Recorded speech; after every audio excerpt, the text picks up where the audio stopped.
반갑습니다. 성주준입니다.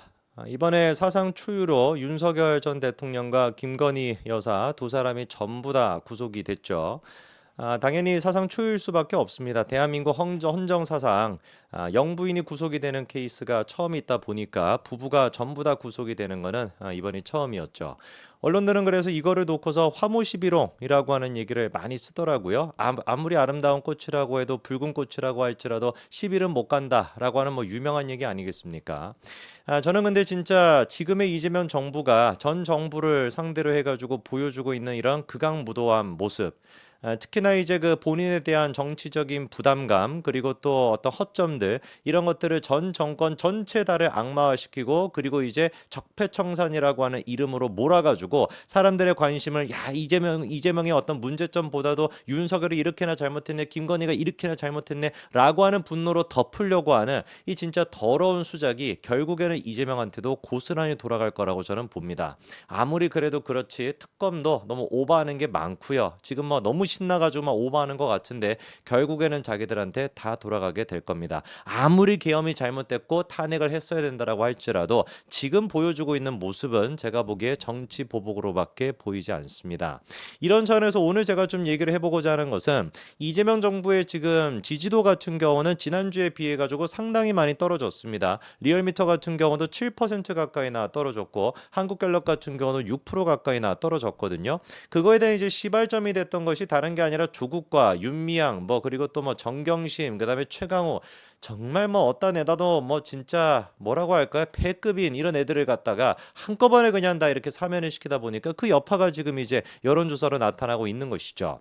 여기서 그런데 한 방 더 매길 수 있는 게 있고 한 방 더 매길 수 있는 게 있는데 첫 번째 같은 경우는 이화영이라고 제가 말씀을 드렸죠. 사면되지 않은 당사자입니다. 어떻게 될지 지켜봐야 되는데 이화영뿐만 아니라 지금 이재명이가 사면시키고 싶은 사람이 두 사람이 더 있습니다. 하나가 김영희요 나머지 하나가 정진상인데 정진상 같은 경우는 놀랍게도 대장동부터 시작해서 얼마나 시끄러웠습니까? 뭐 기억에도 지금 이제 나냐 안 나냐 뭐 이럴 차로 옛날의 문제인 것 같은데 아직까지도 정진상은 1심 재판 결과조차 나오지 않았습니다. 이러니까 우리가 재판 지연이라고 하는 거죠. 자 그리고 이제 세 번째로 이재명한테 또 타격을 줄 수 있는 게 뭐가 있냐? 인사 문제. 이재명의 이른바 성남시장일 때부터 있었던 그 측근들이 하고 있는 이 인사 문제가 반드시 저는 문제가 될 거라고 보는데요.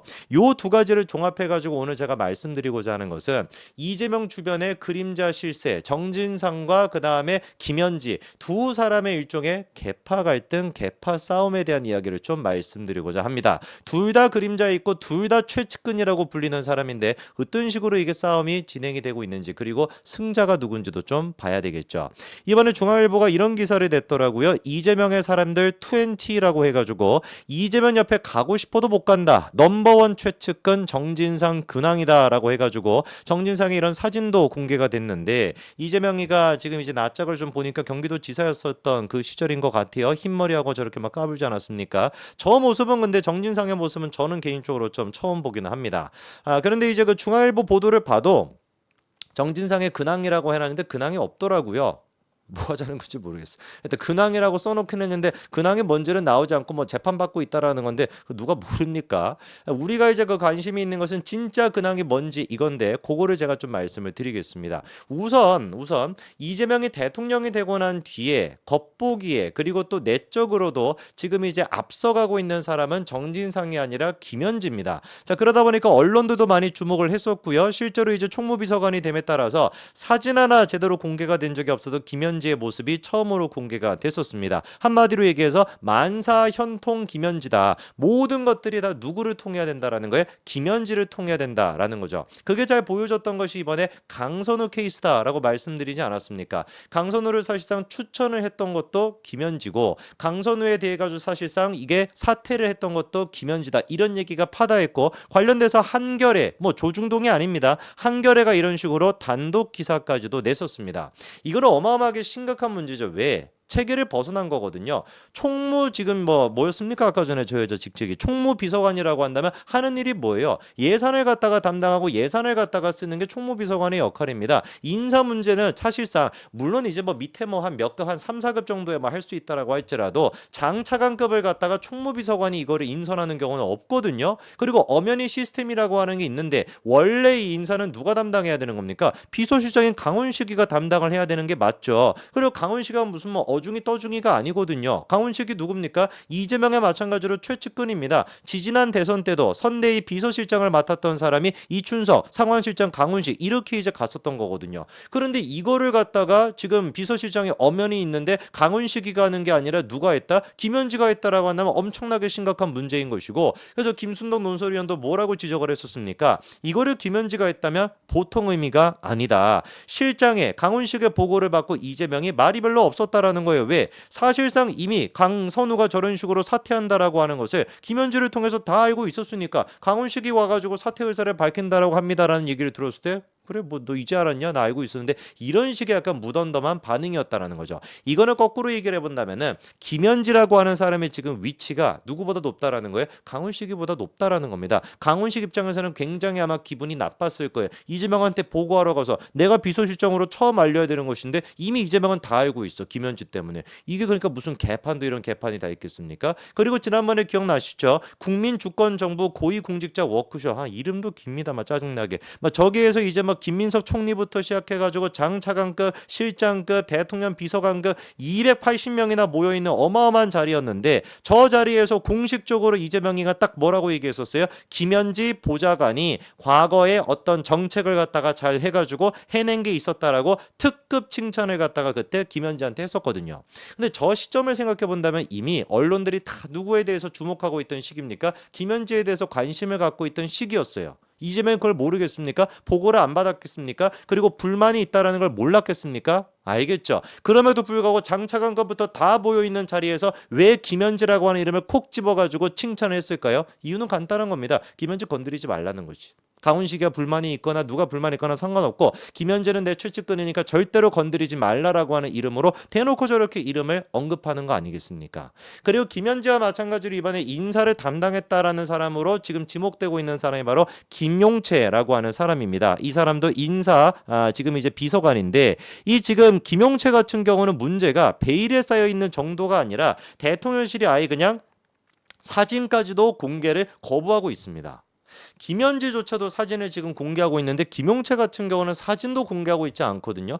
저는 국민의힘 쪽에서 왜 김용채라고 하는 사람을 가만히 내비두는지 모르겠습니다. 이번에 이제 뭐였습니까? 이재명의 또 누구 비서관 하나 3급 자리로 들어가려고 했었다가 깡패다 조폭이다 분당의 무슨 오피스텔에서 풍림아이언이거든요. 지하에서 그때 깡패 동원해가지고 했다. 그것 때문에 이제 낭만이 있지 않습니까? 약간 이 김용채라고 하는 사람도 그런 결에 있어서 그런지 뭔지는 모르겠지만 얼굴조차도 지금 이제 이런 사람이 딴 사람도 아니고 장차관급의 인사를 지금 담당하는 사람이라고 한다면 국민들이 알 권리가 당연히 있는 거 아니겠습니까? 뭐 하는 사람인지 이 사람이 지금 인사를 담당한다라고 하는데 어떻게 얼굴조차도 모르는 사람한테 맡길 수가 있냐고요. 이 부분에 대해서 우리가 주목을 꼭 해봐야 됩니다. 국민의힘이 이런 것들을 요구를 해야 되는 거죠. 자, 그러면은 아까 전에 이제 우리가 중앙일보의 기사를 다시 한번 보면은 이재명 옆에 가고 싶어도 못 간다. 넘버원 최측근 정진상의 근황이다 이렇게 했는데 이 근황이라고 하는 건 제가 얘기해가지고 딱 한마디로 정리가 될 것 같아요. 꽤나 오래 전부터 정진상이라고 하는 사람의 이 위치는 김현지와 비교할 바가 되지 못했다. 저는 그렇게 봅니다. 왜냐? 일단 첫 번째 이재명이가 지지난 대선 때 대장동 논란이 터졌었죠. 그렇죠? 그때 이제 유동규 씨가 나와가지고 막 폭로하고 하니까 뭐라고 했었습니까? 유동규, 너는 내 측근 아니야. 내 측근이라고 하려면 누구 정도는 돼야 돼? 정진상, 김용 정도는 돼야 돼. 이 얘기를 했죠. 저는 이게 굉장히 좀 지금 보니까 다르게 들리더라고요. 이재명의 특징이 뭡니까? 정진상의 김용의 특징이 뭡니까? 그림자 실세란 말이에요. 그림자 실세를 갖다가 내 실세요라고 얘기하는 것 자체가 이게 아이러니 아닙니까? 그림자 실세가 정말로 맞다라고 한다면 어떻게 써야 되는 거겠어요? 그냥 입국 다물고 얘기를 안 했어야지. 유동규는 내 측근이 아니야 이래버리면 되는 것이지 정진상이 내 측근이야라고 얘기하는 순간 뭐가 되는 거겠습니까? 측근이 아닌 게 돼버리는 거잖아요. 그래서 그때도 나왔던 얘기가 뭐냐? 이재명이 누군가를 측근으로 표현한 일이 극히 드물다. 누군가를 측근이라고 말하는 순간 그 이외의 사람들에게 상대적으로 거리감을 준다라는 걸 당연히 알고 그런 말을 절대 안 하는 훈련이 아주 잘 되어 있는 사람이다. 그러나 김용과 정진상과의 인연이 깊다라는 건 너무 잘 알려져 있다 보니까 그래가지고 일단 정진상과 김용 정도는 측근이라고 했지만 그런데 저 순간에도 누구 이름은 거론하지 않았다. 김현직, 김용채 등등의 이름은 거론하지 않았었죠. 그리고 이 이후에 재판이 본격적으로 시작이 되면서 정진상이 했던 결정적인 한방 뭐였습니까? 공범인 이재명처럼 내 재판도 멈춰야 된다. 저는 이게 아주 활용 정점이었다라고 봐요. 무슨 말이겠습니까? 정진상이 지금 하는 얘기가 뭐예요? 아니 나랑 이재명은 지금 공범인 것인데 내가 만약에 이재명이가 재판이 지금 중단이 됐다라고 한다면 내 재판도 중단이 돼야 되는 거 아니냐? 이게 지금 정진상이 주장했던 내용이거든요. 법원에다가 저 얘기를 듣고 이재명이 생각했던 건 뭘까요? 이게 지금 2025년도 7월 16일에 나온 얘기입니다. 최근에 나온 얘기거든요. 저 얘기를 듣고 이재명이는 무슨 생각했을까요? 이거 찢어버려야 되겠다고 생각하지 않겠습니까? 뭐 완전히 그냥 뭐 어떻게 해버리겠다. 아마 제가 봤을 때 얼마 안 가서 정진상이 드럼통에서 발견될 가능성도 있어요. 아니 내가 지금 이재명과 공범이다라는 걸 지금 실토하고 있는 거 아닙니까? 이재명 재판 중단했는데 나는 왜 중단이 안 돼? 이거만큼 지금 어마어마한 고백이 뭐가 있습니까?